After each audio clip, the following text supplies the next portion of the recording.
छत्रपती संभाजीनगरमध्ये सध्या तापमान 43 ते 45 अंशांपर्यंत पोहोचल्याने उकाडा वाढलाय। मात्र पुढील 2 दिवसात तापमानात किंचित घट होण्याची शक्यता वर्तवण्यात आली आहे। ढगाळ वातावरणामुळे उकाडा कायम राहणार असल्याचं खगोलशास्त्रज्ञ श्रीनिवास औंधकर यांनी सांगितलंय। मे महिन्याच्या अखेरीस एल निनोचा प्रभाव जाणवू शकतो, ज्याचा परिणाम पावसाळा आणि हिवाळ्यावर होऊन दुष्काळाची शक्यता निर्माण होऊ शकते। त्यामुळे शेतकऱ्यांनी कमी पाण्यावर येणाऱ्या पिकांकडे वळावं असा सल्ला यावेळी देण्यात आलाय।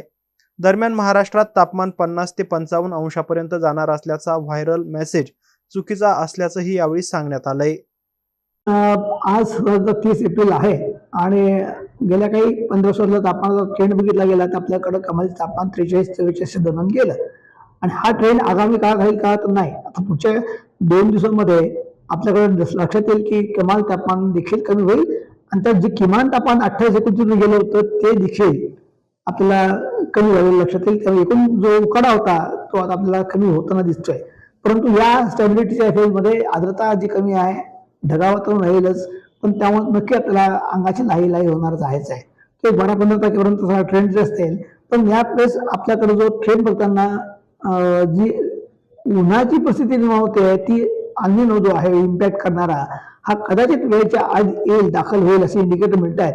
जो ऑगस्ट सप्टेंबरला निर्माण होणार होता तो साधारणतः मेच्या एंडच्या दरम्यान पोहोचतोय आणि ती आपल्याला कुठेतरी चिंतेची बाब निर्माण करणार आहे।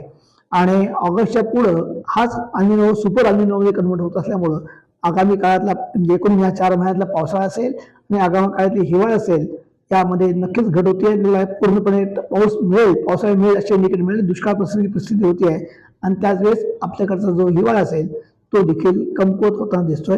त्याकरता नागरिकांनी काळजी घेतलीच पाहिजे। बरं, या अशा परिस्थितीमध्ये नागरिकांनी काय प्रामुख्याने काळजी घ्यायला? 2 गोष्टी आहेत की काळजी म्हणजे काय की आता सहसा शेतकऱ्यांच्या एकूण पीक पद्धतीची विचार करता आपल्याकडे पाऊस मिळणार नसेल जास्त तर कमी पिकाची जी काही पीक पद्धती असेल ती आपल्याला घेता येतील का, हे महत्वाचा एक भाग आहे। म्हणजे मुख्य आर्थिक धोरणाचा विचार केला गेला तर सर्वात जास्त पीक पद्धतीवरती होणारा परिणाम हा बघितला जातो।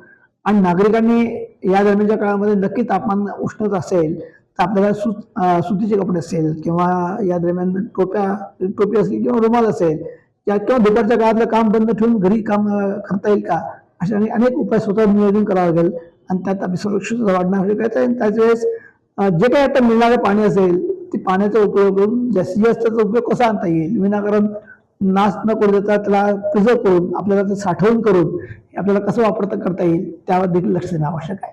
बरं, सोशल मीडियावर मोठ्या प्रमाणात मेसेज व्हायरल होतोय की ही उष्णतेची लाट 45 ते 55 पर्यंत जाऊ शकते, हा मेसेज खरा आहे का? नाही, काय वाटतं तुम्हाला? त्या एकूण ट्रेंड बघितला तर 42-43 आपण पोहोचलेलो आहोत। आपल्याकडे वाळवंटी प्रदेश नाही आहे, आपल्याकडे काही प्रमाणात नक्की आपण ग्रीन झोन मध्ये आपला आहोतच। आणि अलीकडच्या काळात जो वारा आत्ता जो वाराचा विंड फ्लो सुरू झालेला आहे तो लक्षात घेता आपल्याकडचं मान्सून जो काही आता हीट वेव्ह जे आहे ही काय खूप तापणार नाही आहे।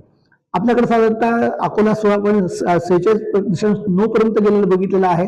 हा ट्रेंड आहे हे आगामी काळात इतकं पुढे वाढणार नाही आहे आणि जी काही बातमी येते 50-55 डिग्री पर्यंत जाईल यात काहीही तथ्य नाही आहे। आपण चुरू किंवा राजस्थानच्या भागात नाही की ज्या ठिकाणी संपूर्ण वाळवंटात आहे, वाळवंटातली परिस्थिती वेगळी आहे, तशी परिस्थिती महाराष्ट्रात नाही, त्यामुळे घाबरून जाऊ नये असं नक्कीच आहे।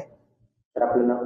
मी श्रीनिवास औंधकर, संचालक महात्मा गांधी मिशनचं APJ अब्दुल कलाम खगोल अंतराळ विज्ञान केंद्र, छत्रपती संभाजीनगर।